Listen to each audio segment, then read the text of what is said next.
There we go. Okay.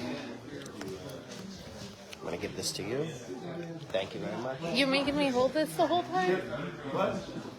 Or just use it. Yeah, like, come on. Thank you. I don't know how to Yeah, work perfect. properly, but... I'll make it work. All right, everybody. Oh, wait. Minor technical difficulty. We should be good to go. All right, everybody.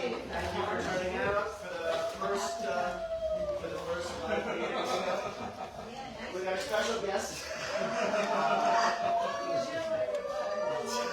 The meeting can officially start. There we go. I got everybody's attention, so thank you.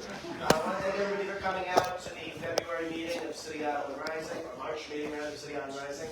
My name is John Boyle. I want to thank everyone for being here. I want to thank Jerry particularly for setting this up.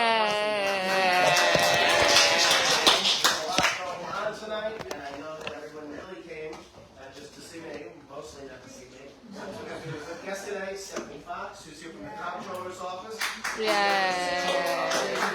On kind of the different things that are being done in the Comptroller's office for climate justice. We're going to do a presentation, so you might see the lights come out for a little bit. If that is the case, if you're following online, which is kind of why we had a little bit of delay with some tech stuff, but if you don't see the presentation properly, just know we will put it online, a copy of the presentation afterwards, so you can follow along after the fact. So I want to thank everyone again for coming out. We'll do everything else. We have a big agenda. We'll do everything after Stephanie speaks, because we want to give her the opportunity she needs to present to us all and to keep seeing more. So I'm going to figure something. Thank you, Stephanie. This is not going to happen. No, don't be. Don't worry. Actually, yeah, first again. Thank you.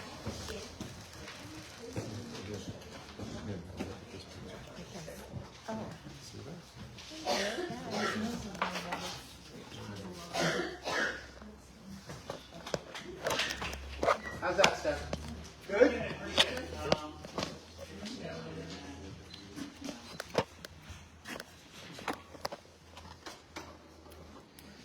Sorry, Dan.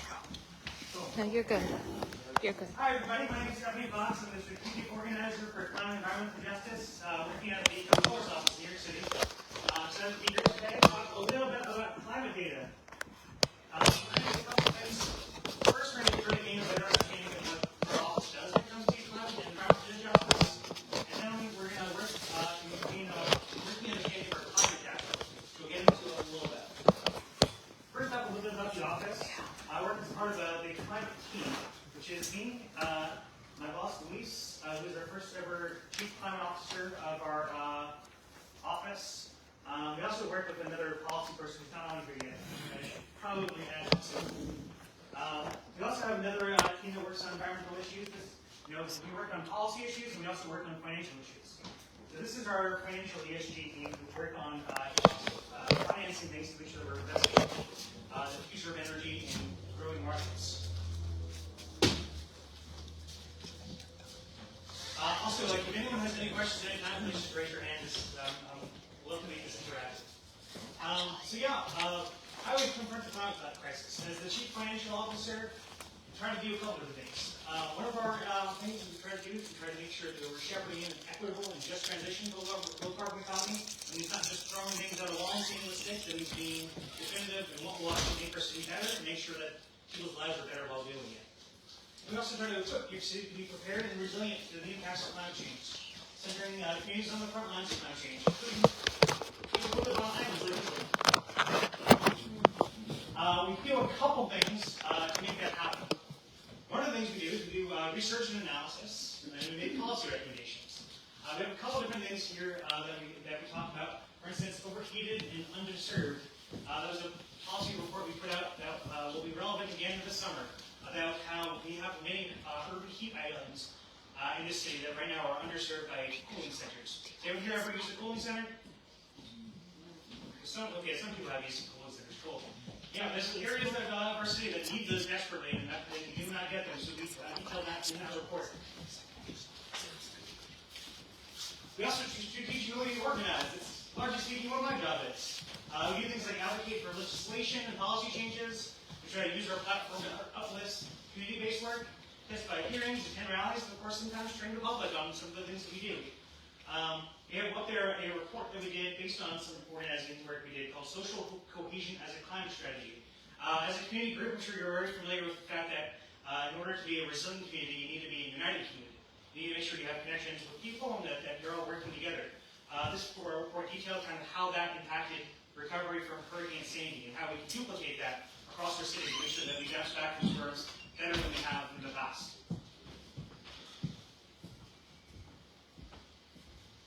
And of course, we totally manage flood risk through pension investments. One thing that's important when you're talking about long-term investments, you need to make sure that you know that this is a changing world. So we try to make sure that when we're looking at investments, we're looking at smart decisions that are going to be there in 20 years when people are retiring, 40 years when people are retiring. And that are going to make sure that they're in growth industries to make sure that we're actually financing where we're going as a society rather than where we've been.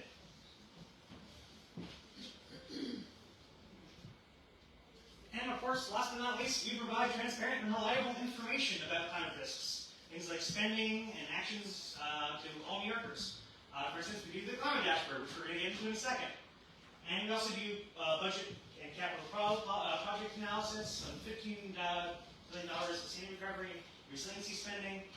We do audits.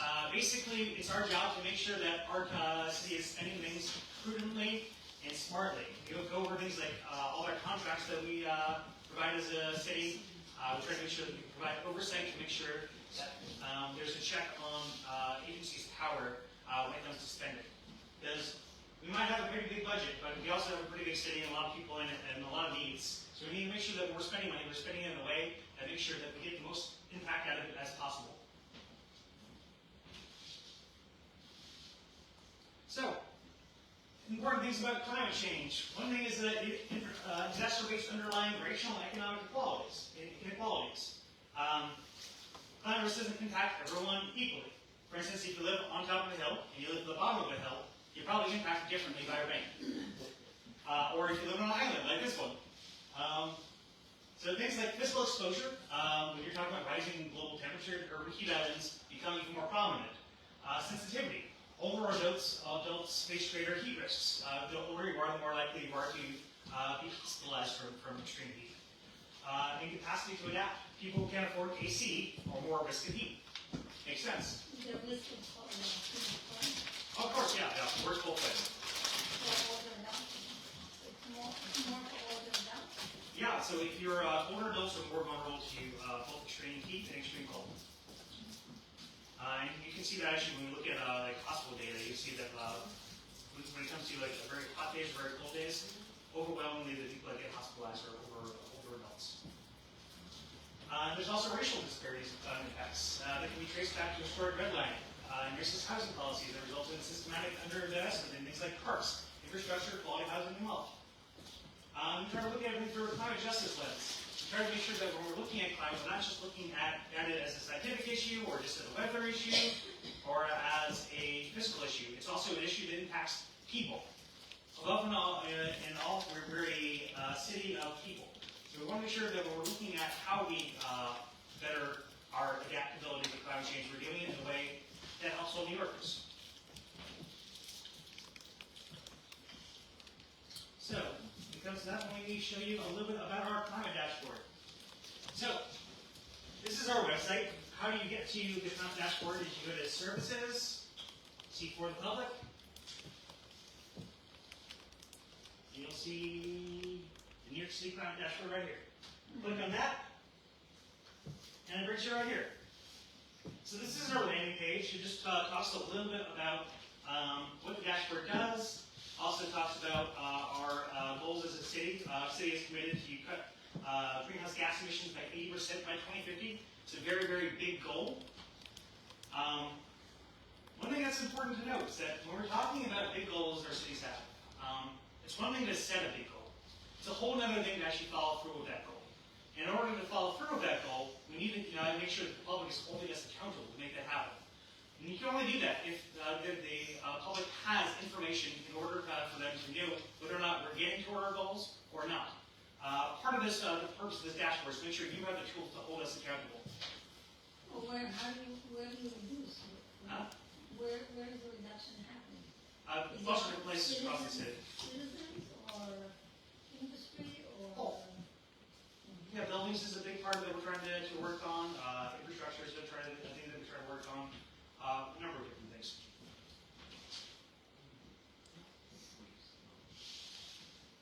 let's go to energy.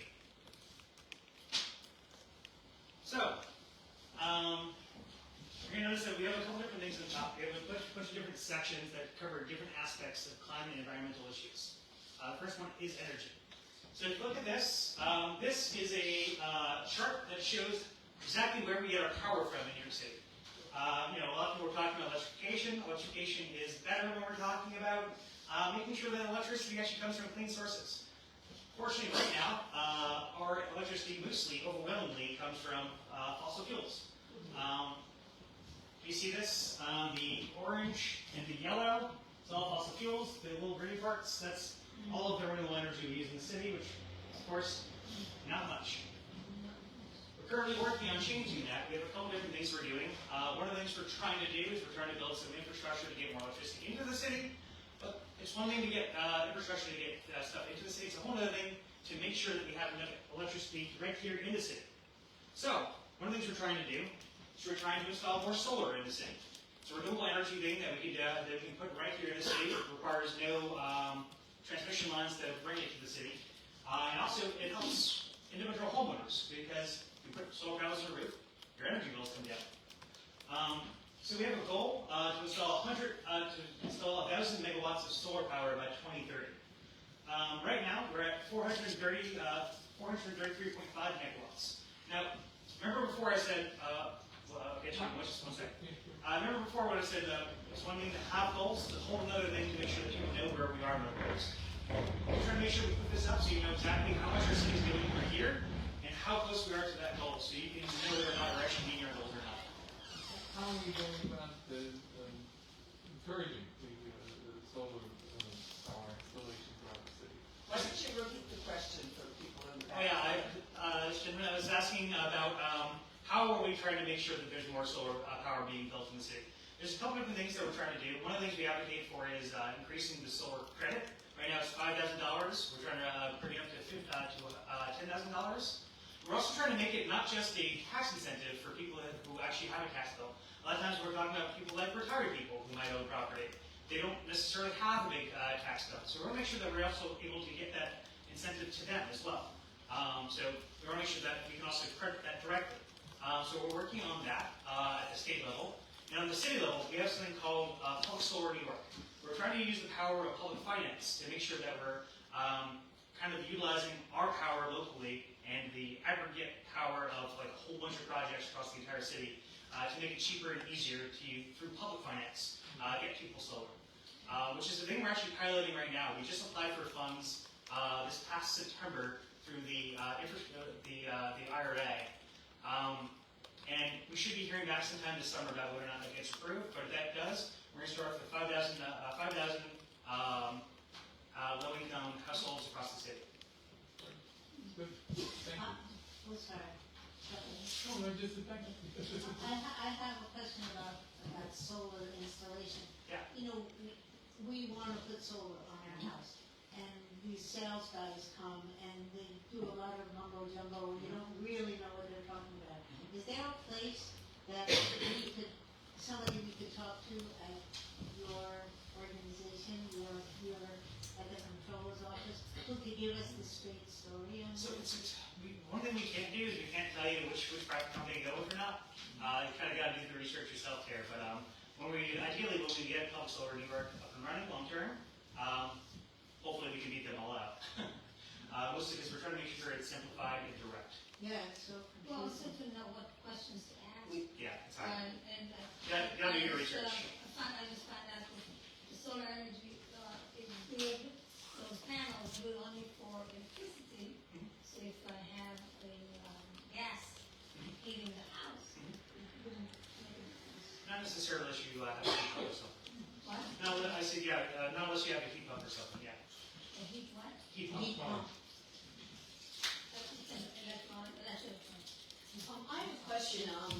As a senior citizen, we have a flat roof. Yeah. And I've been thinking about, I've been doing a little research, but I still don't know that much about it. Yeah. Now, with the $5,000 credit, is that a one-time credit? Or is that, it is? Okay, so they would take $5,000 off your tax bill? Yep.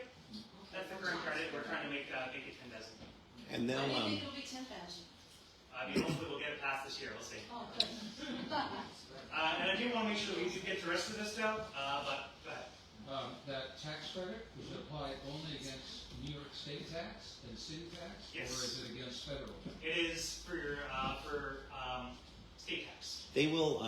Oh, We have solar. It's okay. It's not amazing, to be honest, but they will. They'll assess your roof for you. So they'll just come take pictures and tell you, and they look at your electric, and then they just tell you whether it's worth it economically. So they'll just do that for you. Give me later on the name of the company you use. Yeah, we use Trinity. They're fine. The only saving grace, kind of along what they're saying, is even if we break even, it's still better than, you may or may not save money, but even if you're spending the same amount of money, but you're using solar as opposed to. Right, and you got a tax credit? Yeah, and they'll loop the tax I do credit. want to kind of move on to the rest of the Sure. program. They'll loop the tax credit back in. We'll count on the solar if we can. Thanks for sharing. Yeah, that's fine. No worries. That's helpful. So the next thing we have is emissions. We're trying to make sure that we're tracking how much greenhouse gas we're putting out. Like you mentioned, we have a goal to cut our emissions by 8% by 2050. How are we doing so far with that in our city? So we have this chart up here, which shows you exactly how much emissions we put out in New York City by year. It also shows you how much we put out by different sector, showing buildings, transportation, and waste. So you can see kind of how we're doing on each one. You're going to notice it says 2021, it's because I'm actually currently in the process of updating this one. I have a question about Yeah. congestion pricing Okay. and emissions. Because I think 63rd Street on the FDR is going to be just, loaded with cars getting off, right? Has the city actually paid attention to that? And those are all the hospitals around here. So you're going to have this concentration of emissions. Because it seems to me, I don't think they really thought it through. I mean, there's been studies on it to show where there's going to be increases and decreases, and largely speaking, we're talking about overwhelming decreases.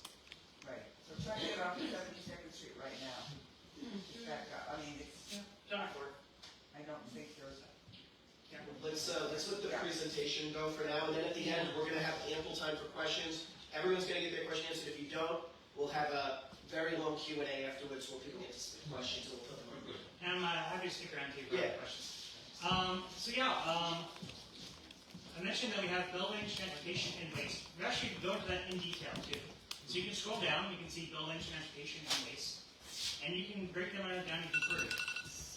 For instance, we show different kinds of buildings. So you can see residential, commercial, institutional, and manufacturing.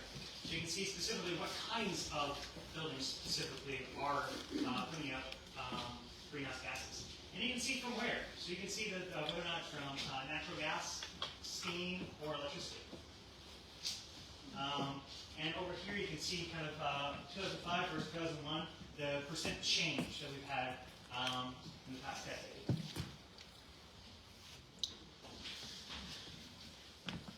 And we also, this is actually a pretty cool map.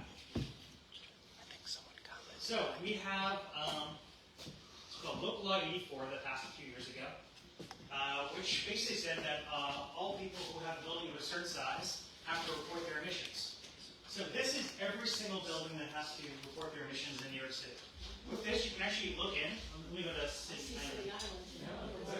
Island. It's City Island. It's a few. 4. So you can actually zoom in. You can see exactly what buildings around you are putting out emissions. For instance, you can see there's one that has pretty good emissions, 2 that have okay ones, and one right there which seems pretty close to us, which has pretty bad emissions. Are those big buildings? I like that question. Where is that? So here's what you can do. You can actually click it. You can find exactly who it is, exactly where it is, exactly what kinds of emissions. So you know exactly what kinds of emissions are coming out of the school. Wow. This way you know whether or not, where specifically you might need to concentrate activism.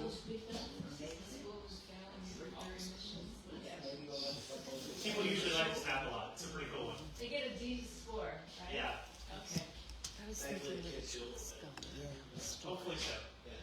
So we also have transportation. So you can see specifically, not just if transportation is putting out more electricity, but you can see specifically how much emissions are coming out of what kinds of what's it called? Transportation. First, you can see the vast majority of transportation gas emissions come from passenger cars, which are just regular cars on the road, followed by heavy-duty trucks. People will usually think of heavy-duty trucks are number one, but just regular everyday cars, because we have so many of them in the city, are by far the largest emitter of greenhouse gases. And you can see that we're actually doing a decent job of bringing it down. Over 10 years, we brought it down by a little bit. We're trying to make sure that we're bringing that down a little bit further. This way we can have cleaner air for everybody in the city. You can also see how things have changed by year, when things are going up, when things are going down. Did you see it now? We'll save those. Cool. That way you can get through this, and we'll have everybody with You can also see new bike lanes. We have a goal to make sure that we put out 50 miles of bike lanes a year. This is so you can see how much we've done. And we also show how much bike parking spaces we've added. Bikes are only so useful if where you're going, you can put your bike somewhere. So we're trying to make sure that people who do ride bikes have the ability to store this somewhere safely. This is electric vehicles. This is every single vehicle that is registered in New York City. You're going to see right now, not a lot of electric vehicles in New York City. Right now it's 1%. Just so everybody knows also, this is before all like the Inflation Reduction Act passed, the bipartisan infrastructure bill. Yep. It's all fiscal year 2021, so presumably, I believe now they say like 1 in every 10 cars that's purchased is electric. Yes, it's growing in your city, but like it's still not. I don't expect this to go up too much this year. Gotcha. Yeah, it's a growing industry, but like it's still. We got work to do. Yeah.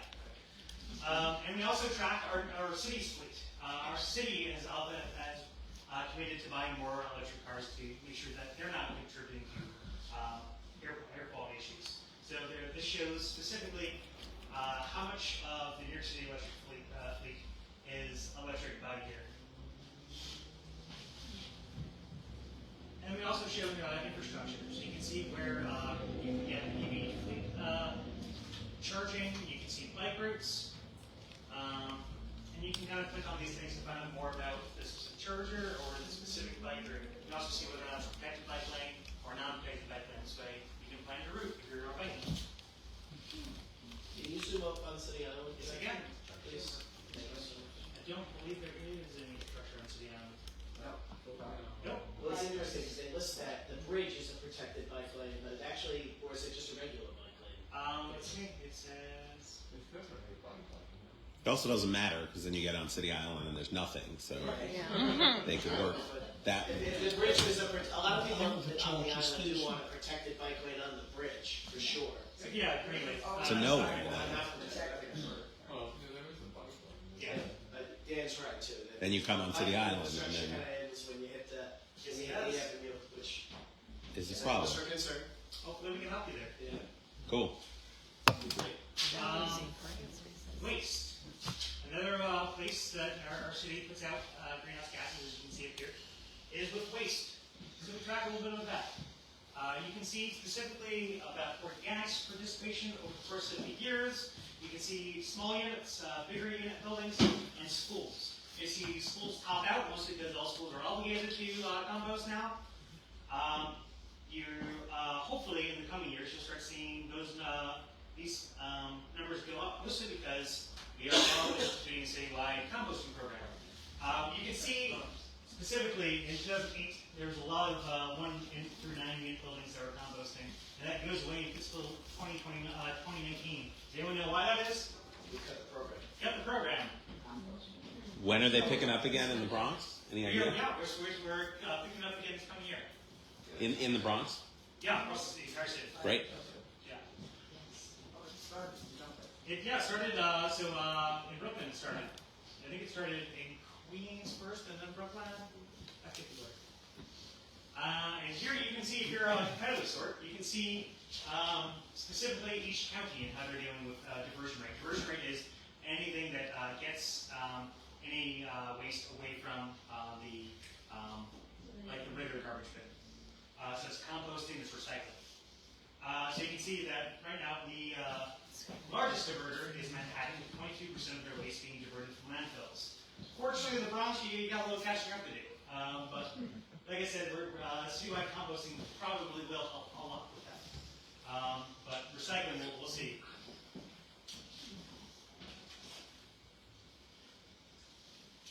Next up is climate finance. Now this is the page that holds our office accountable specifically.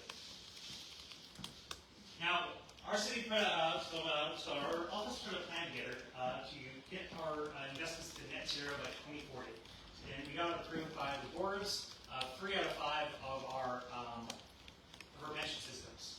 So this is basically plotting out how we're doing that. We were given the task. It's our job to report how we're doing that task so people know whether or not we're doing a good job or not a good job. So you can actually see specifically what our plans look like. You can see that, like, for instance, this is for NYSERS, which is the biggest public pension system. And here is city record. Double city records, okay. So you can see for, unless you are a teacher or a person who works in education administration, you're probably in NYSERS. So you can see this part going up to June 2022. The drop from 100% to about 79%. That drop represents the fact that we've offloaded a bunch of fossil fuel reserves. We made a commitment to get rid of fossil fuel reserves a few years ago, and we completed that in June of 2022. But what's next? And how are we going to get to net zero? We put a plan together, and we have a couple of midterm goals. By 2025, we need to get to a 68% reduction, and by 2030, we're going to get it down to 41. Now, the dotted line represents what our plan does. Our plan doesn't get us all the way to 2040. Does anyone know why that is? Because we won't be in office then. We don't want to make promises for whoever's going to come in after us. So this is a plan for what we can do specifically. No obligating things to the future. We don't know what people can do. This is what we will do. You can also see total emissions by system.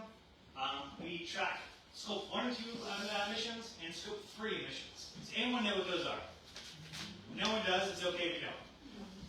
So Scope 1 and 2 are direct emissions. For instance, if you're like burning something and the emissions go to the air, that's a Scope 1 emission. Scope 2 emissions is basically indirect, something that's coming right off your property. Scope 3 emissions are like if you are a piece of infrastructure. For instance, a gas pipe. If you're a person who owns gas pipe infrastructure, you're not burning gas. You're not necessarily going to consume gas to get that gas from one side to another. However, there is a climate impact for what you're doing because upstream, the drilling for that gas creates emissions. And upstream from that, people are going to burn that gas. So there's an inherent responsibility you have for those emissions, both upstream and downstream. Now that's Scope 3 emissions. Those are the hardest emissions to track. But we're trying to make sure that we're tracking them so that we know how we're dealing not just with direct emissions, but indirect emissions from our investments as well. And we also made a commitment to get to $50 million of climate solution investments. We want to make sure we're not just taking money away from 50. We made an interim goal to get to $11 billion by 2025. And you can see right now, last week we're at $10.9 billion. So that means we're actually meeting our obligations much earlier than we want. So stay tuned for an announcement we're going to be making soon, which we're going to be very proud of, which I can't tell you about. I can only tell you that it's cool. But we're so far at the head of the pack of where we're trying to invest. So right now we've invested $3.5 billion from fossil fuels, and we've put in $10.9 billion into climate solutions and growing. Now this is environmental quality. We added this year. It's actually the newest feature of our dashboard. It covers pollution, air, water, and land, or land, sea, and air. I'm sure everyone remembers the day that we had orange skies last year. Now that had to do with particulate matter. Now that day, it was very, very obvious that we had very high particulate matter in our air. But in New York City, we commonly have particulate matter in our air. So what we wanted to do here is show over the course of an entire year what does that pollution look like across our city? So we are tracking it over the course of the year in a heat map. All the areas that you see are dark are areas that have the highest particulate matter pollution in our city. And areas that are yellow have the lower ones. So you can see like Hunts Point has very high emissions. Downtown Manhattan has a lot of industrial areas. My apartment up there is actually right in the middle of a red one. That's not great. Yeah. So this is basically a way you can see where particulate matter is best and worst across our city. We also track nitrogen oxides. You can see some interesting things here. One thing that I think is interesting is you can see like lines that go across different areas. See what those lines are? Community boards? No, I mean the lines of like light red that go between the big lights. Highways. Those are big roadways. Near a big roadway, you're going to get a lot more emissions. For instance, you can see up to the George Washington Bridge in uptown Manhattan. It's a pretty big red line that goes through the top of that. And I think you can see the Bruckner Expressway kind of up there. You can see a couple different things. And that also is apparent with nitrogen dioxide pollution, which we have a major problem with in New York City. Most of our city has pretty bad nitrogen dioxide air quality issues. Some areas are worse than others, but there's actually pretty much nowhere in the city that we don't have a problem with that. One of the ways we can reduce that is to make sure that we're burning less fossil fuels within the city. Nitrogen oxides mostly come from burning the fossil fuels. Gas? Yes. Gas heat too. Oil burners, things like that. You can also see ozone. Ozone, we have issues with ozone across our city, but usually speaking, ozone is strongest in coastal areas. You can actually see a little bit of City Island. City Island's pretty red up there. Yeah. But like, definitely impacts like a lot of the Bay Area down there and some other coastal areas of our city. And last but not least, black carbon. We also are, you also see that with black carbon, some of the areas around highways are even darker, especially like Bruckner up there and George Washington Bridge. And you can see the BQE going down. So this is mapping out over the course of the year what our black carbon emissions look like across the city. It's gotta be better when there's all those incinerators in every apartment building. Yeah.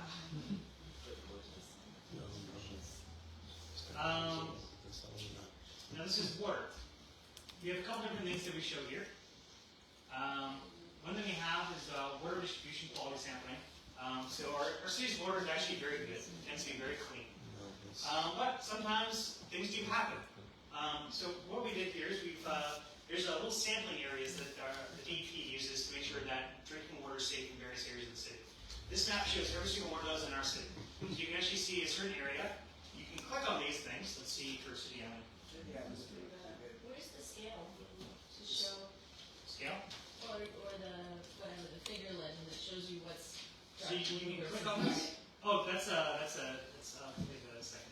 But you can click the specific sites. For instance, this is City Islands sampling site, and you can see that had low turbidity, low chlorine, no fecal chloroform, which is very good. And you can see when this sample was taken.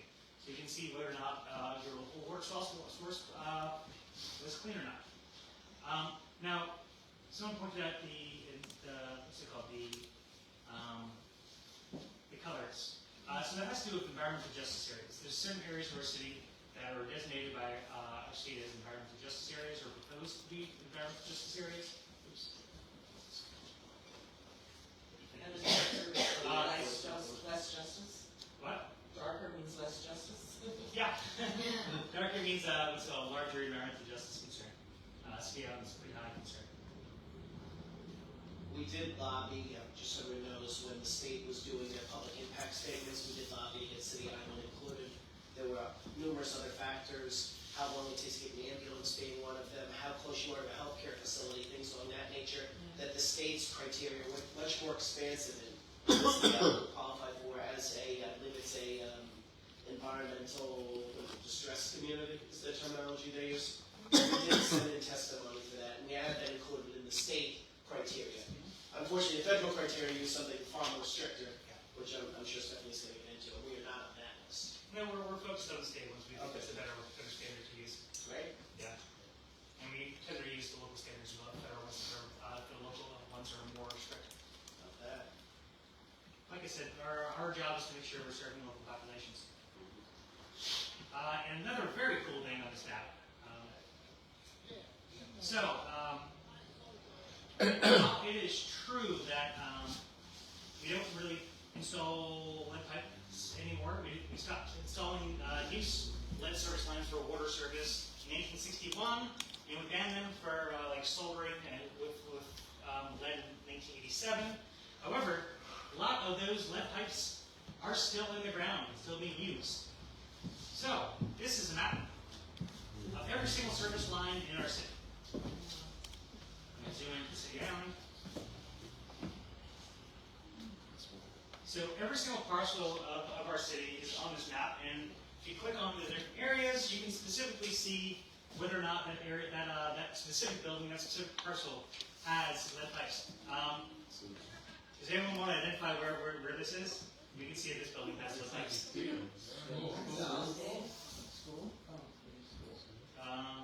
Yeah, so you can see some of the buildings here. They're green. Yeah, you can see the street. Green means that they don't have lead service lines. Yellow means that we're unsure because there's lack of documentation. And red means that there are lead service pipes that are mainly going to be there.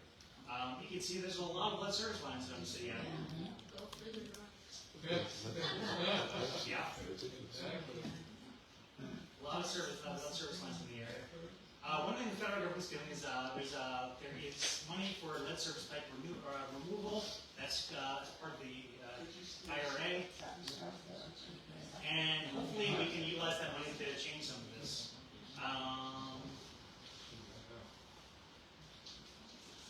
And last but not least, land.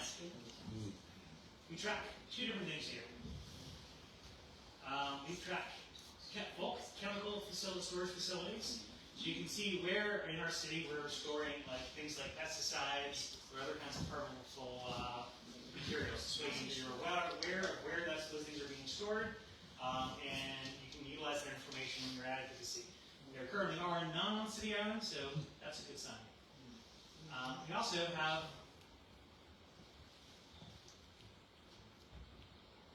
brownfield cleanup sites. So brownfield cleanup sites are basically areas that have faced a large amount of pollution previously and are currently in the process of being cleaned up. Looks like City Island has one of those. Let's see what that is. There's more than one. So it looks like this one is 226 Fordham Place, so down the road. You can see, you can actually click through and you can find more information about the property. You can actually click through for project-specific information with that. So you know exactly where that is, what the pollution is like, and whether or not they're weeding it. What is it proving? I'm sorry. What? What is it proving that you're showing now? It's showing specifically, so this is, I clicked on the one brownfield cleanup site that's on this city. This is on the sound, everybody. That's what I said, I thought it was on the sound. It's on the sound. Yeah. Yeah. So you can see, you click it, you can find more information about where it is, and you can find out more information about what it is.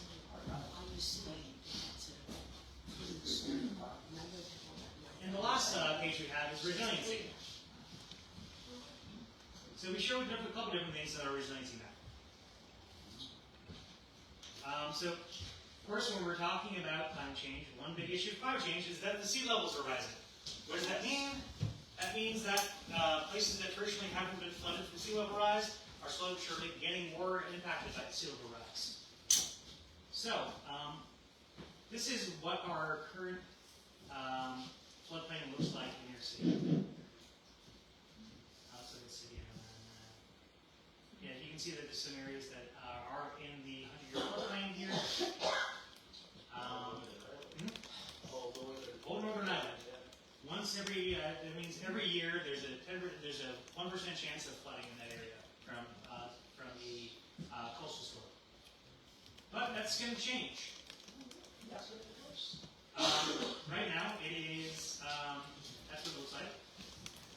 Those oysters. And we're going to see what that looks like over the course of the next few years. So, this is what's going to look like in the 2050s.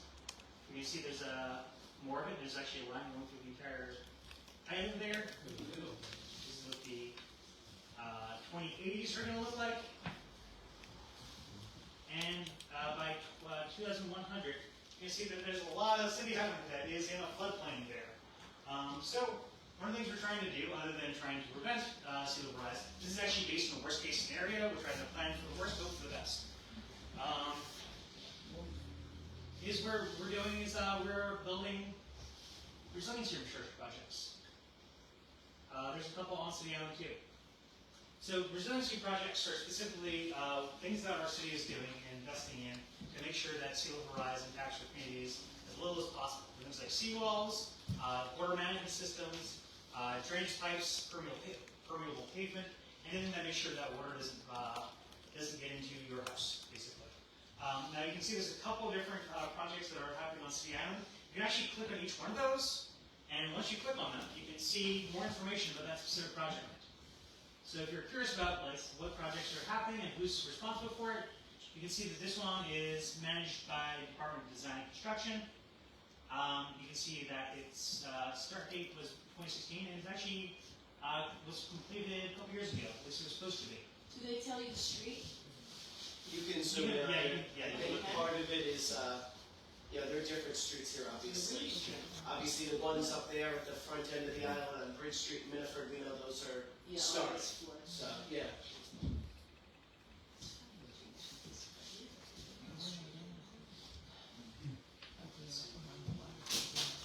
We also have sea level rise. You can see what sea level rise is going to look like. Now, I mentioned that, coastal storms, but also, beyond coastal storms, we also just have high tides. Now, high tides are going to get higher and higher over the course of the years. Right now, this is what high tides look like. You can see there's those small areas of the City Island that get flooded from, a moon high tide. That's going to change. 2050s, you can see a little bit more of that purple come through. 2080s, you can see more regular flooding in the northern part of the island. Yes. And by 2010s, you can see there's kind of a circle of purple around the island. So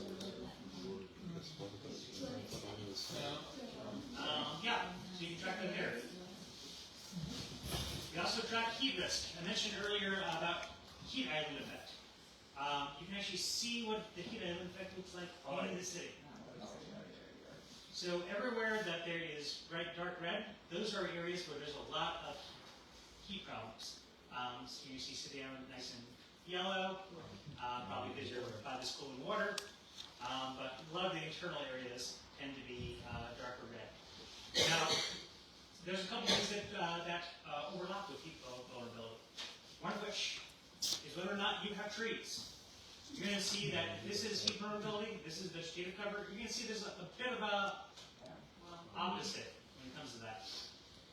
I also mentioned that specifically there's other factors, like, for instance, if you look at a map of redlining from the 1960s, and you look at a map of the heat island effect, you'll notice that a lot of the redlined neighborhoods tend to be now heat island neighborhoods.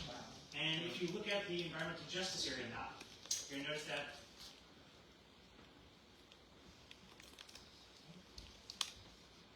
that they are also opposites.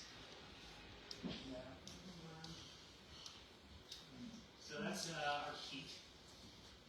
Now we also have stormwater flash flood risk. We also know that as climate change happens, we're going to see a lot more rain in the city. We're already starting to see things like microbursts. Yes. But what does that look like? So right now in our city, what that looks like for moderate stormwater flood, you can see little areas of our city. And extreme weather floods, you see a lot of our city is actually vulnerable to those. A good amount of the other side of City Island as well. So you can know where specifically rainfall flooding is going to be more exacerbated as the climate change goes, specifically because a lot of moderate areas A lot of extreme areas are going to be more often flooded. There's a couple things our city's doing. One thing is sewer projects. So you can see in this map specific sewer projects. These are long-term projects, anywhere between 5 to 10 or 20 years. Not soon enough for a lot of people. We have to make sure that we do something when we are currently having floods. So what are we doing? We're doing something called green infrastructure. Does anyone know what green infrastructure is? You know what green infrastructure is. Yeah, it's like permeable surfaces, things that kind of, the rain gardens you've been seeing around the city that soak up a lot of the rain when it comes in and, try to keep the area dry, but through natural means and purposes. Right. So a way to get water away from our sewer system and make sure that it actually goes directly into the ground, basically. So you can see every single green infrastructure project in our city. You can see what kind of infrastructure project they are, where they are, and whether or not they're planned, under construction, or constructed. And you can also see combined sewer overflows. So you can see when there is rain. So the way that our sewers work in New York City is that our home sewers actually combine with our road sewers. So whenever it rains, there tends to be more water than our city can handle. What does that mean? That means that there's not enough capacity for us to process it. So what do? We dump it into the river. That means raw sewage every year is being dumped into all of our water bodies. There's actually 5 billion gallons a year of raw sewage that we dump into the waters around New York City every single year. That seems like a lot. It is indeed a lot, which is why the federal government is currently in the process of kind of holding us accountable, because that is in fact against federal law to do. So you can see by this map what areas of our city are in what sewer sheds. Those are basically where sewer to move. And you can see these red dots on the side are exactly where there's combined sewers. So you can see there's a couple of combined sewers on City Island. So you can see these things. That means if it rained the last couple days, don't fish over there. What is the line Schofield Street. going across? Is that, That's I guess, community work? Yeah, it goes right to Frogs Neck. Yeah. Is that the sewer line or? Let's see. I believe it is the sewer. So it's underwater? Yeah, that is that's the main. Yeah. It lets out right over by, for those who know Frogs Neck, it lets out right over by Randall and Clarence Avenues. Right by all the Frogs Neck Beach clubs. They know, so I'm not breaking any news. So if you ever accuse City Island of building shit, technically. Yeah, there you go. And last but not least, we have some resources for community preparedness. It's important to know that we are doing something about it, but you're also prepared for emergency. So we have some resources here for residents, communities, organizations, and businesses to make sure they're ready for whatever disaster hits. And you can click on those for more information as well. And last but not least, we have the feedback board. If you have ideas, questions, concerns, comments, or you just want to get in contact with me, this actually goes directly to my inbox. I got some interesting ones. You can fill this out. You can actually put suggestions in here for how we can improve this. I'm trying to make sure that this tool is useful for communities and groups like yours. So we want to make sure we're always improving this to make sure that it's better and more usable for people like you. So any ideas, send them. And that's it. Any questions? I have a question. All of this has been about mitigation for climate change. All the while, New York City is allowing the acceleration of climate change by allowing its trees to be taken down. Because the Parks Department has a huge incentive when they pay for a huge tree to be nearly $200,000. It fills their coffers. The project at Orchard Beach Pavilion, nobody that I know who I've talked to knew that that entailed in operations headquarters building up on the hill, which used to be wooded. They took down 64 trees. Well, I saw them come down for a temporary road. Why the rest of it's in a flood zone. So why are you spending all that money for a flood zone? What the money is for, a fueling depot to run heavy machinery out on the beach, emitting greenhouse gases while they try to hold back the sea. Meanwhile, they're accelerating its rise. 1976, nearly 50 years ago, my husband got transferred to Panama, the Republic. But we had friends who worked in the State Department for the treaties. 50 years ago, the main danger of handing the canal zone 10 miles wide, 50 long, over the Panamanians would be all that rainforest would be decimated.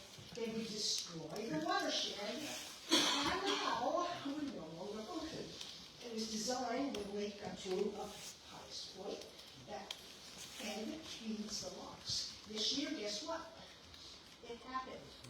So right now, we're building all these seawalls, and now we're building a new building in Rodman's Neck, which will, I want, before anybody signs up, because everybody's playing, oh, we didn't know about Okay, the I beach. don't know about this specific I project, don't but want, if we dig up and take out 200 trees from Pelham Bay. I'm gonna give you my card after. Please email me so I can But actually. just think about that, all the trees we're gonna lose for that project, not just in Rodman's Neck.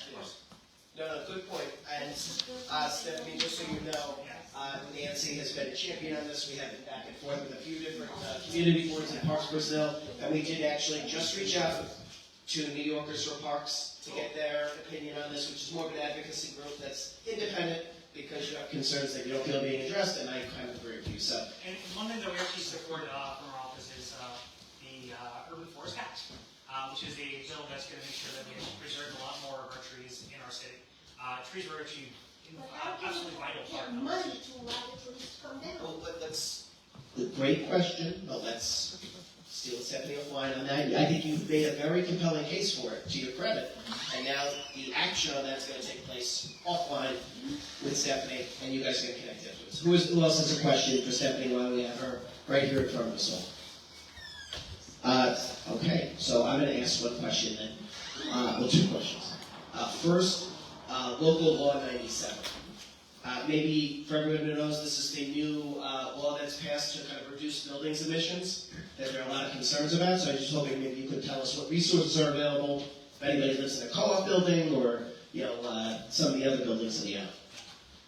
So there's a couple different things that are available right now. Right now, we're trying to figure out actually specifically what federal incentives are available, because we want to make sure that we're utilizing the IRA. There's a lot of funds there that we want to make sure that are coming to New York City. It's an opportunity for us to improve a lot of housing in this city for with federal money. It's an opportunity that's also kind of once in a lifetime. There's also a couple different state incentives and a couple different places you can go to find out different kinds of financing for your building. There's also a couple different nonprofits that are focusing on different kinds of infrastructure you can build into your building. And there's like organizations like Solar One that are working with co-ops right now. Actually, I was on the roof of a co-op, a low-income co-op in Kern Heights last week with Solar One. And it's actually kind of amazing some of the work they're doing there to make sure that they're getting solar up on roofs of people who really need it, which are low-income New Yorkers, the people that right now are struggling to pay their bills. So there's incentives, there's programs like that.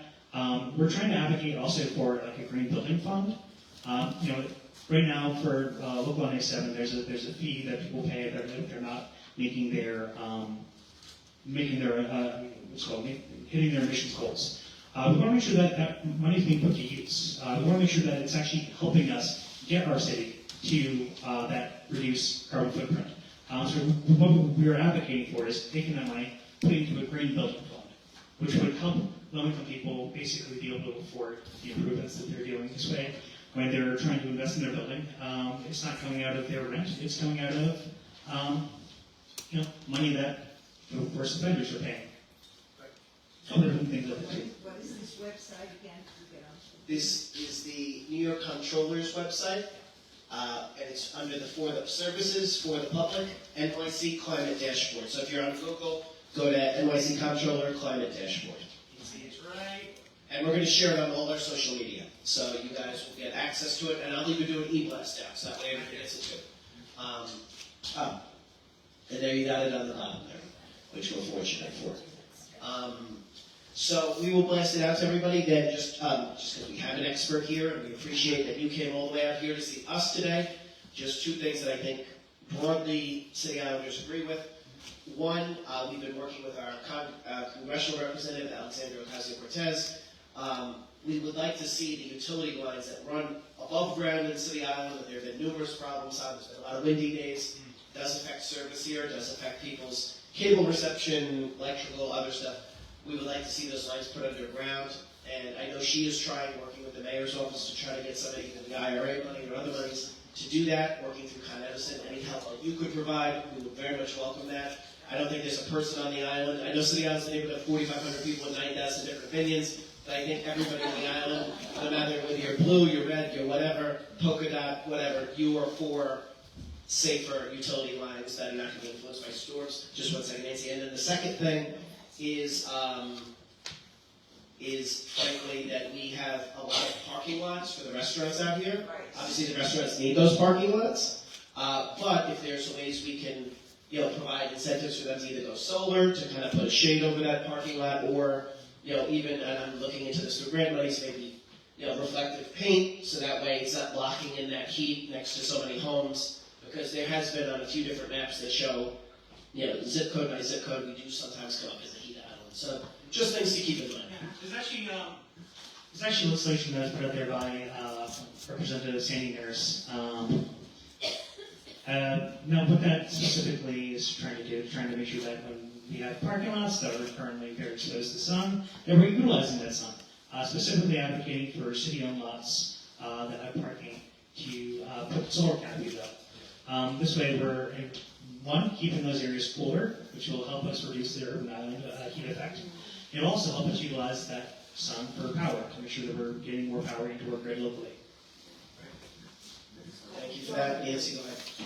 There's lots of underground power lines don't entail lots of hundreds or no thousands of trees. Yeah. Number one. And parking lots can be painted a certain paint, white paint, to reflect back the sun.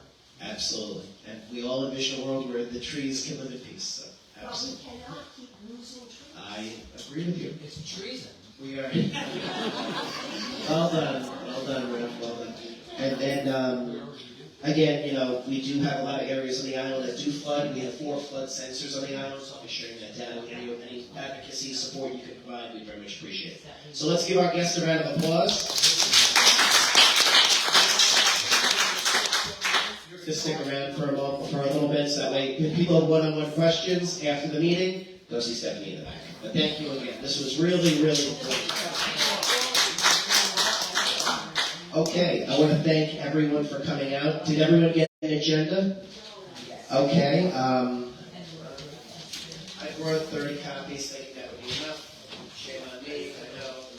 I don't have any more here, but if someone can share one with them, at least for a little bit, and we'll get you signed in, right? Everybody signed in? Okay, well, the sign-in sheets are here, so just continue to sign in if you haven't signed in, and we'll email this out to everybody at the end of the meeting. The sign-in sheet also helps that if you have a phone number, we'll add you to our text list. We'll also add you to our email list, so you get everything as it comes out. I want to thank everybody for coming out here tonight. We have a nice crowd. I want to also thank everybody because our last meeting was one of the few meetings we have never recorded because we had our wine social. And everybody came out, had some nice wine, socialized, gave a lot of great input, suggestions on their cue cards. I appreciate that. I'm still looking into some of it, and I did incorporate it into this agenda here. And we are going to start basically 2 committees. So if people are interested, they can email us at cityislandrising@gmail.com. One committee is going to be for the dog run, because a lot of you who showed up at the last meeting wanted to talk about the dog run. There's a lot going on with that we're going to get into. But if you'd like to be a part of that committee, we have some very dedicated people. So you can just email City Island Rising. I'd like to be on the dog run committee. The second committee is the Ferry committee. So if you'd like to be on the Ferry committee, you email us on that one as well. I'm going to go through all the community updates. If people have questions, just raise your hand. I'll stop, and we'll go point by point here. We are going to be doing another electronics recycling event. I know that was very popular in past years. We're going to be bringing back the same company we normally use. The tentative date is April 20th. We're just waiting on final confirmation on everything, where we're gonna be, everything else, weather permitting. So, you know, you put this in your calendars, but just stay tuned for the flyer. Again, you can bring out all your stuff. This is TVs, fax machines, if you own one still, computers, all sorts of things. We'll have the whole list on there, things you can bring and things unfortunately we don't take. And if time allows it, you know, sometimes if we have enough bodies, if you'd like to volunteer, we will just go down to people's homes, help them get the big TVs out if they're elderly, because we want to facilitate this to help everybody. And again, this is, you know, in keeping with what Stephanie was talking about. This is keeping the electronics out of the landfills, which is a net positive for everyone involved. So we're happy to, again, partner with Ecotech Management. Then the people bring the big truck. We'll be out there. We hope you all can join us. On the COAD, this is the Community Organizations Active in Disaster. We are planning a FEMA tabletop event on climate-related emergencies. It's going to be an interactive event. It's going to be on April 9th. Details will follow. This is Race, the gentleman from FEMA who was at our October COAD meeting, who spoke and presented for everybody. He is going to be the lead facilitator of this. So that's going to be in April. And this is, again, an additional meeting from our normal monthly meeting. So if you'd like to be involved in the COAD, let us know. And then in May, we are going to have one of my colleagues at Jacoby Medical Center, Janice Halloran. She runs the emergency department. She was also at the COAD meeting and presented. We are going to do a hazardous vulnerability assessment of all of City Island. She is expertly trained in all sorts of emergency management. So we're going to go through all the vulnerabilities, how we would prepare for something like that, what resources we have, what resources we need. And to keep in mind that if there actually was a real emergency, she may live here, but she's going to be doing all this stuff for Jacoby. So this is a very good expert that we have who's really going to guide us through that. So those are our next two events. For the CERT, this is the Community Emergency Response Team. We're waiting to hear back from OEM. I know in some of our past conversations, we were working with them in the community center to possibly do the CERT there. There is some concern about potential budget cuts, because we want to have a specific, yes, anyone not sign in? Okay, thank you, Phil. Yeah, just put it right there. Thank you. We will be in touch on that, but we have not forgotten about the CERT. And if we have to push that over to the fall, we will do so, but we are continuing to plan COAD events, and if you have any ideas for emergency response things you'd like to see, you just email us, and we really do try to make those things happen. And even though I jumped around a little here, our CPR event, which was right here earlier last month, was very successful. 40 people got trained with CPR. So we try to do things that bring value to the island. And then finally, we're going to be working towards a City Island climate plan. This is going to be based on, a similar plan was done by the group We Act in Harlem and Uptown. So we're going to be basing it off what they did and do something similar for here for City Island. Where are the vulnerabilities? Where are areas where we need to watch for certain, flooding? Where are things that we need to watch for? Where are resources available? Where are the cooling stations? Things like that. And at the end, there'll be something on our website. And we're going to find different ways to hand it out so people can put it on their fridge or what have you. God forbid we don't lose power. We have a lot in progress, so I'm going to breeze through this. We had an all-agency walkthrough meeting with through the Deputy Mayor's office. This included, this was in January, this included the Department of Transportation, the Parks Department, Department of Environmental Protection, I think a Parks Department was there. There might have been one or two other different departments. The Climate Initiative, the Director on Climate Justice, his office was represented. And through the Deputy Mayor, she oversees all these departments. So there was no more Three Stooges routine where they all blamed one another. So they're working on a plan. They're supposed to get back to us. But we took them to everything. We took them to the conditions in Pelham Bay Park. Kind of the moon landing roads as we come in here that we all deal with every day. They saw that. We took them to the Miniford Moat, as you guys were there. We took them to the Ravel Lagoon, which they did make some changes, and I know they didn't fully address the flooding, but they did at least raise the catch basin a little bit. So, improvement, we're not there yet, we're still working on it. And Ditmar Street on both ends, because you have the one end of Ditmar Street where obviously the tide comes up and it's very high tide, that's where the flood sensor is. But on the other side, the street kind of goes on a decline, and there's no catch basin, there's no irrigation, so there gets to be flooding over there as well. So we checked out both sides. To be continued there. Cell phone reception in Pelham Bay Park. T-Mobile is working on it. This is an update from today. We received the information from the general contractors that attended the bid walk. We have requested Amtrak permits for each site, and that they will schedule the walk once they receive the permits. So hopefully, fingers crossed, in the next few months, if you are losing your cell phone reception within Pelham Bay Park, like many of us are, dropped calls, might not be able to call out an emergency, we're hoping that we will get those things dealt with. Again, why Amtrak is involved is because the current cell tower is right off of Amtrak property. So they're involved to upgrade that technology. Dan? Who's responsible for like an emergency in Pelham Bay Park? Because we were hiking and like found a person that sprained an ankle, and they had no idea how to get anyone in the trails, like zero. You know, let's talk about that. I mean, usually if it's an emergency, the police, the fire department's supposed to respond. Because we called 911, and then we told them, hey, we're on the trail at this marker, and they couldn't find Orchard Beach on their thing. Yeah. Like they just had no.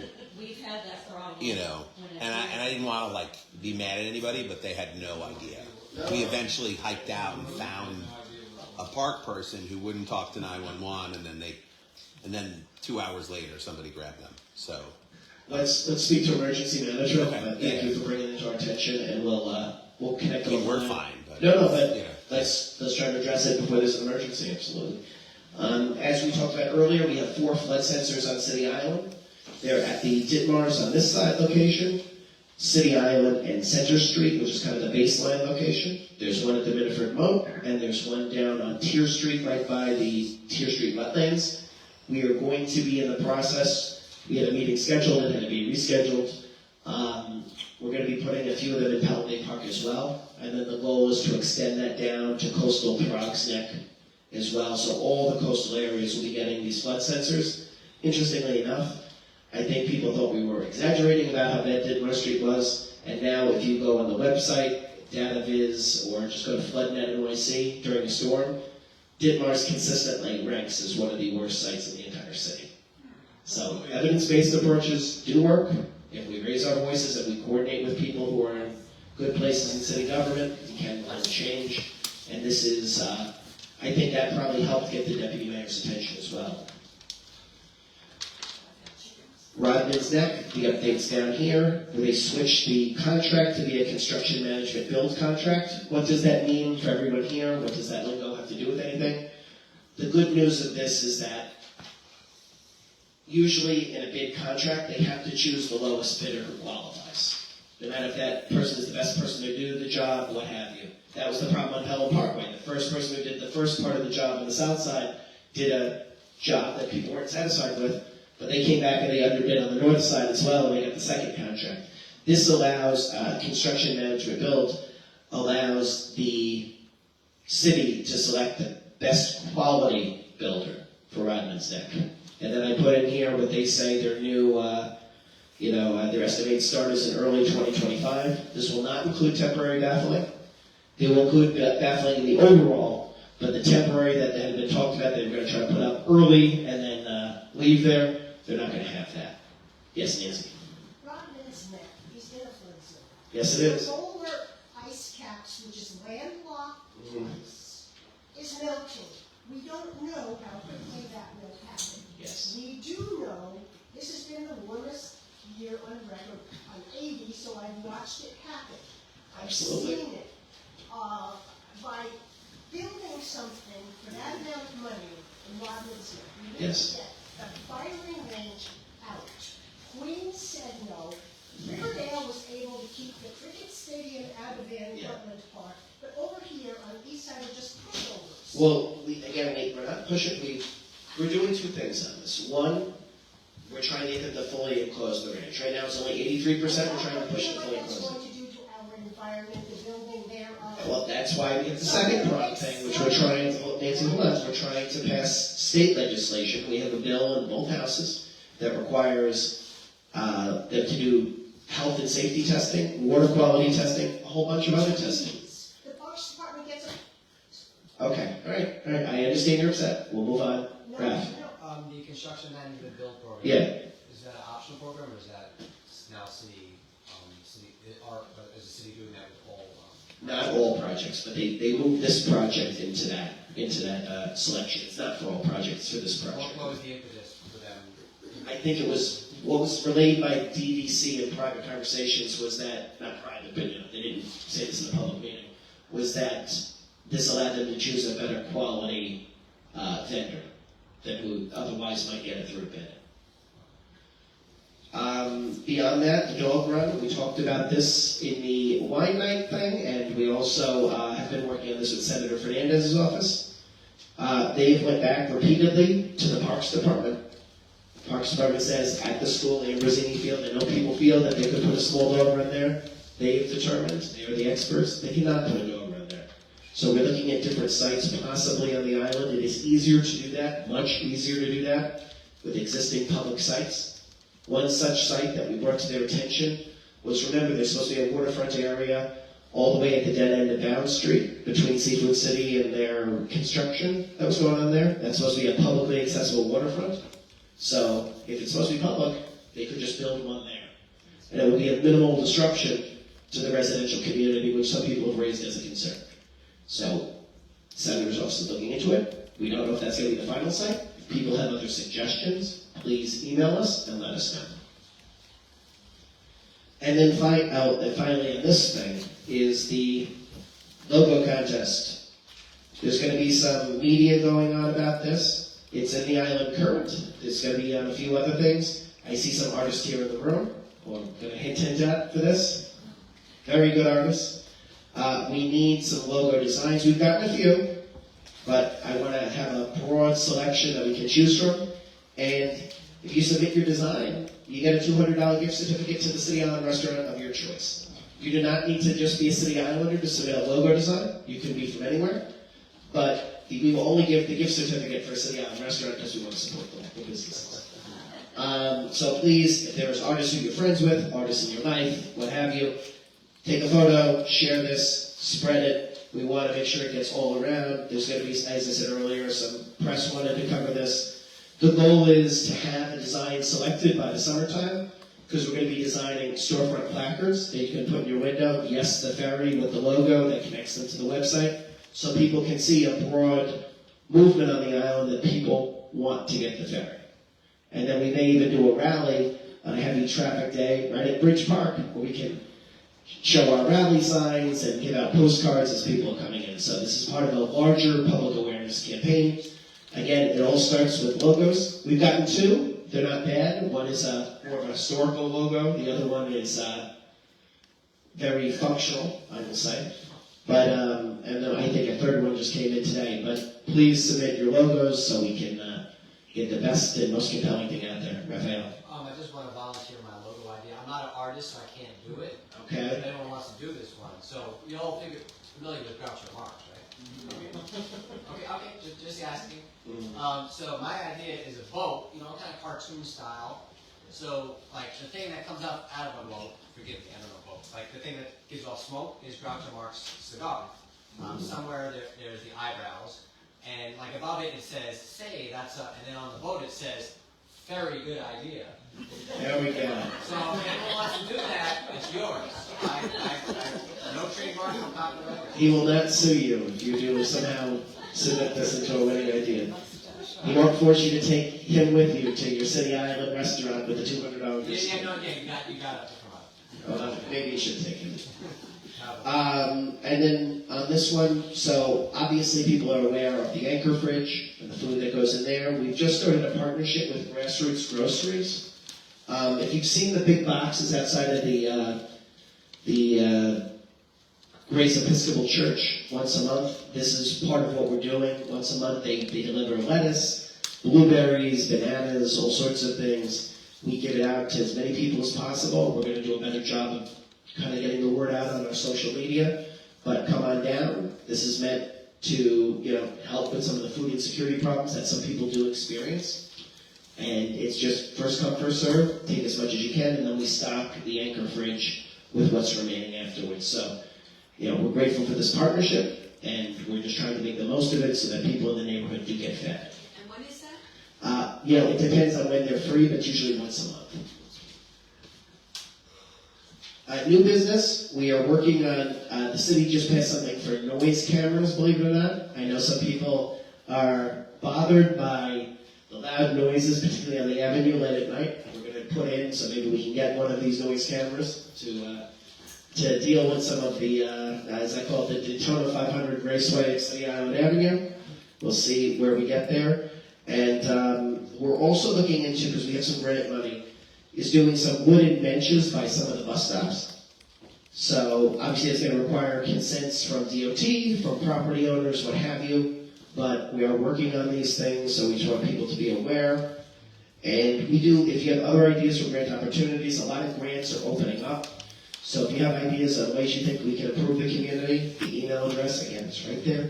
So if there are things you think City Island needs, just let us know. We're happy to consider it, to move forward with it, see where we need to go, and where we can kind of fill some of the gaps that in service that we need. Does anyone have anything, any questions, comments, concerns? Yes, sir, Stephen. Speed cameras on City Island Avenue. Yes. There's one right now. How about We tried to get one on the other side, directly on the other side, because it's got to go within a quarter mile of the school. That's the way the legislation is written. We had to go out there. They went out there 3 times. I gave you the dates and the speeds they measured. They went out in the winter when, of course, the speeding would be worse. Unfortunately, they did not measure high enough for a speed camera. We're going to ask them to go out there again. But I'll share the information with you. And we are also waiting, because Albany hopefully is going to approve, they're going to lift the cap on the red light cameras. So we're going to really try to get a red light camera, because I think everyone here has seen them. At some points, the red light camera becomes a suggestion, an optional for some people, and we want to address that. So our hope is, if we don't get the speed camera on the other side, we're gonna push to get the red light camera. Again, we're going to be watching what happens in session very closely. But both of our state elected officials, our state assembly member and our state senator, are aware that there's a bad speeding problem on City Island and it needs to be addressed. And they were the ones who helped us get the first speed camera here. So fingers crossed. Any other? Yes, sir. I've been coming to City Island for over 50 years, and it's always been a nice hamlet, similar to Elm Street. And I've been noticing that every time that we have an open space, it's sold to a construction company. And now I've been noticing more and more that as the construction is expanding, we become a warehouse for contractors. And early morning, I know we're driving out of here early morning, they obstruct the traffic, they're intrusive. They take in, they park in the middle of the street. And I was wondering, what is the future of City Island? It seems to be getting smaller and smaller. We're losing the luxury of what it was once in the 70s, and now we've turned into commercial space. And it seems that the more open spaces that are going for sale, maybe some of us who own properties here need to think about what the future is going to be like, because right now I think we're losing that semblance of what we had. I second that, Yes. along with the heavy equipment traffic on the island. I couldn't agree with both of you more. And the consequence on the roads. An anecdotal story here, but I grew up on Schofield Street my entire life, so over 30 years on Schofield Street. And you remember about 10 years ago, we all raised holy hell because the Italian-American nursing home was going to build a nursing home there, and that was the worst thing that could humanly happen in City Island, and I couldn't believe it, blah, blah, blah. And the zoning and this and that, and there was some people playing to worse fears about what they thought the building could be, whether or not that was based in reality. It's a story for another time. But we all went out there, we all, raised our pitchforks and got very angry and showed up at public meetings and got it slid down, and I participated in that as well. Well, now I live right across the street from that, and it's a manufacturing yard. And every day, not every day, but a few times a week, I'm always like, wouldn't it have been better to have the nursing home? I was actually considering doing an editorial. Remember the guy's name was Dr. Mignone? And be like, Mignone, mea culpa. And just apologizing to him. So I'm very much, I tell the story not to berate myself here, but to build on what you're saying, that people need to be forward thinking. And when you say no and you don't propose an alternative, there are consequences to those actions. And you know, now we have a high industrial yard right next to the school, where the kids are, you know, at play in the back there, and the Little League and whatnot. And look, they're very nice guys. I'm not knocking them. They're making a living. I'm not trying to put them out of business. But the point was that, as you were saying, sir, as these buildings or as these properties become available, we need to have a very serious conversation about the use of that. And if we just say no, we kind of know what's going to happen now, don't we? We saw that with the cranes, we saw that with the industrial yards, and it's a problem. And, you know, we have that space down by the bridge. And, you know, I hope the gateway eventually takes off. I know some of it's public, some of it's private. I know most of it's an unmapped city street. But the people who are going to say no and not do anything there, what's the alternative? Are we going to get another restaurant? Or is that going to be the next industrial yard that it was used for, as you recall, with parking and everything else? And those are I appreciate what you said, sir, and I'm probably taking it a little too far here, but those are the conversations we need to be having now. Because as those properties come up, we need to find purposes that are in keeping with the community, that I'm not going to say are the most perfect fit, but are better than further industrialization of the island, which I don't think people want to see. Yes, sir. Last comment. The other thing I've noticed is that we have a lot of vacant stores, and I know we don't have that much pedestrian traffic as we used to, and that's becoming an eyesore as well. But I don't know what the plan is, and I know what you're talking about in terms of if we don't know what's coming into the area, how are we able to react to it? And then when all of a sudden we wake up one morning and we see this monster factory in the area. So and this we're going to get to you just very quickly, and then I'm going to go to Dan, because Dan owns a business here and probably can speak about this more than I can. Two things we're doing. One, that's why we're talking about the ferry so much, because you're talking about a very good point. How do we remove foot traffic to City Island? This will do that. This will accomplish that goal. You're 100% right. There are a lot of vacant storefronts on the island. One thing that would help with this beyond the ferry is we have a company that we've spoken about a few times here, that if we have a vacant property owner that has a storefront and is willing to let a artist go in there, won't be rent-free, but they'll get the utilities paid for, which is better than sitting there vacant, and at least that will be a positive amenity for the community. We went to one of the property owners that is not renting out their property, and they, at the last minute, denied it. So if you know of other property owners who might be a little bit more open-minded, that's the hope. Because right now what we're getting is, you know, kind of tinted window office spaces, or just, you know, I mean, look, across the street, it's sneaker storage. I'm not trying to knock the guy. I mean, it's his right to do what he wants with his private property. But look, I live here. You all know I live here, just like the rest of you. If you come down, it used to be 10 years ago, 20 years ago, the island was still alive at night.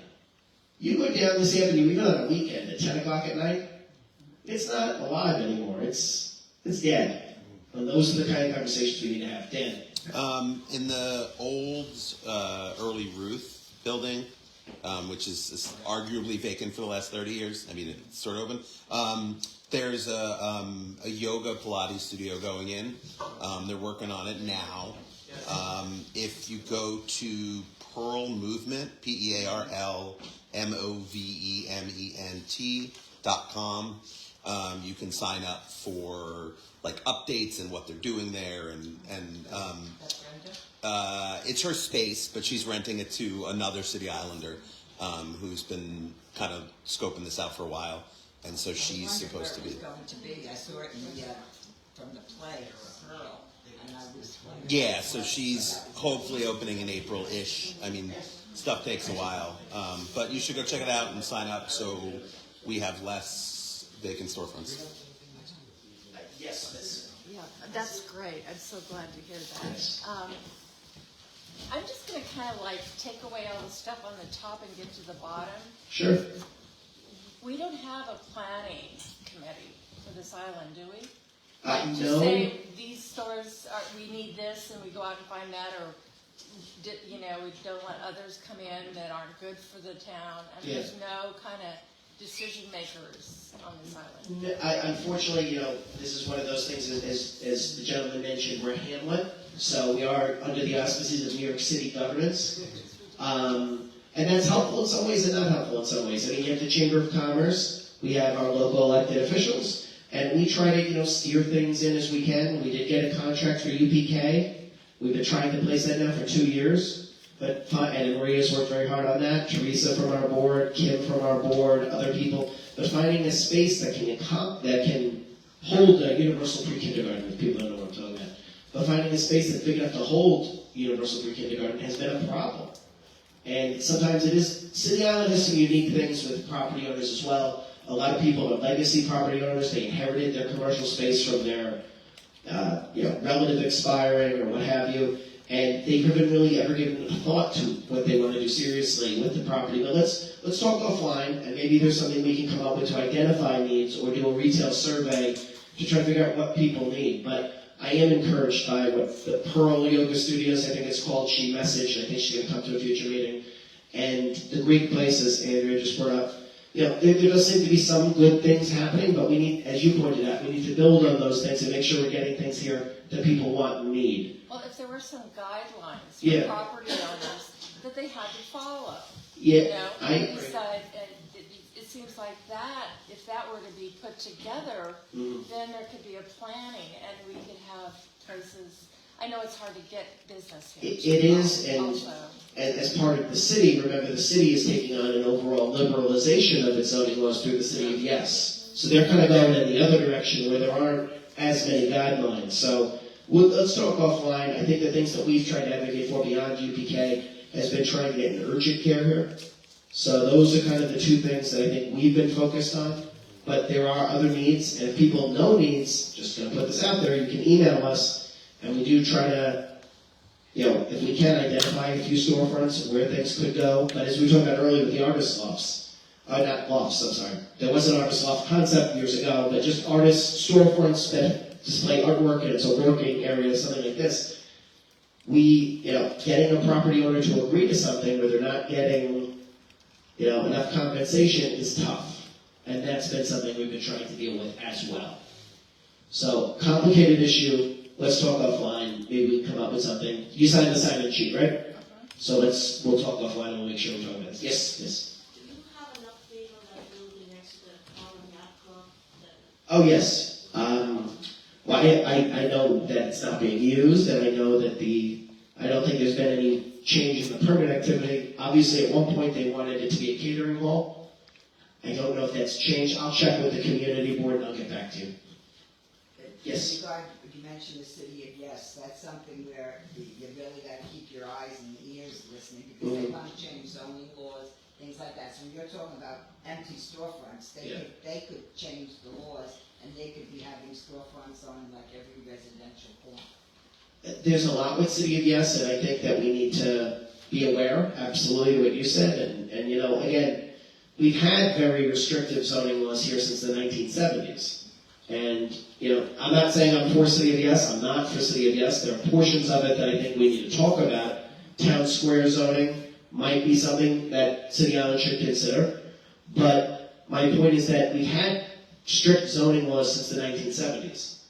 4,500 people in today's economy cannot sustain 60-something storefronts. And look, I'm as guilty as everyone else. I see that Amazon truck, it goes to my house. I'm not going to point out different people here when I see the Amazon truck going by. These are things we all need to think about. And, on the avenue at least, I would never want to do anything to change the tree line blocks, the private blocks, I get that.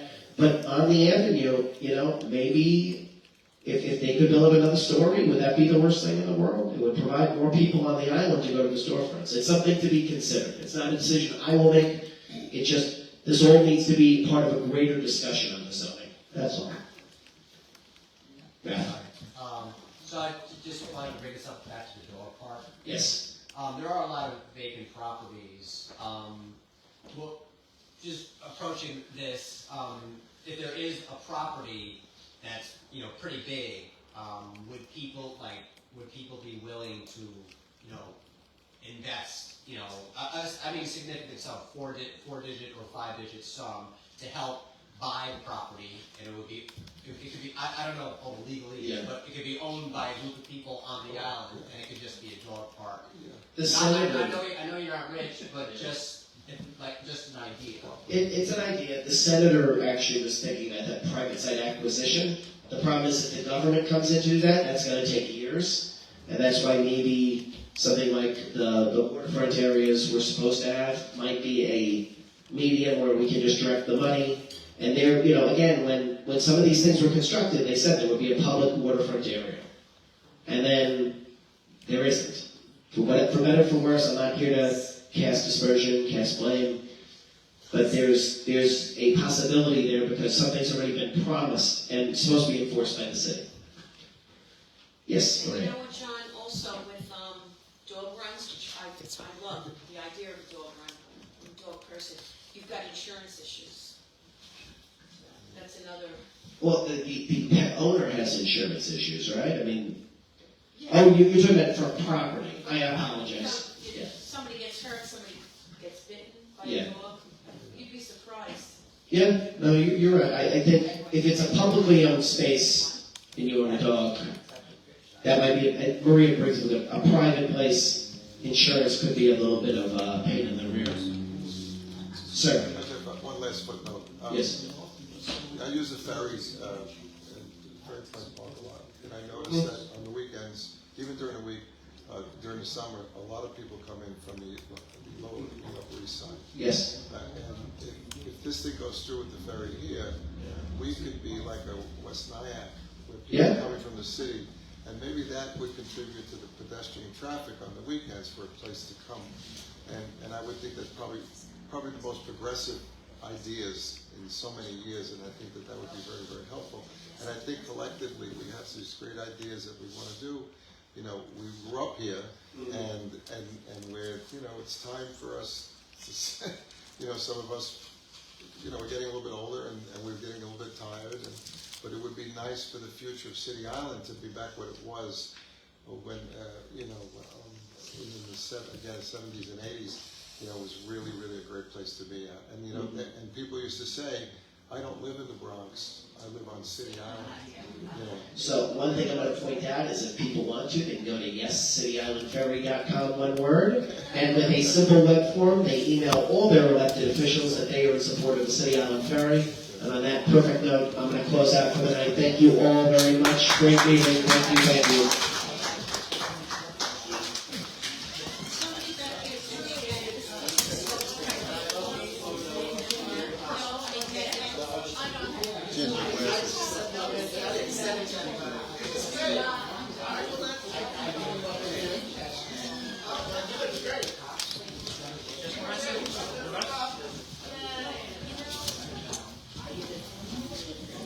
Be careful. Okay.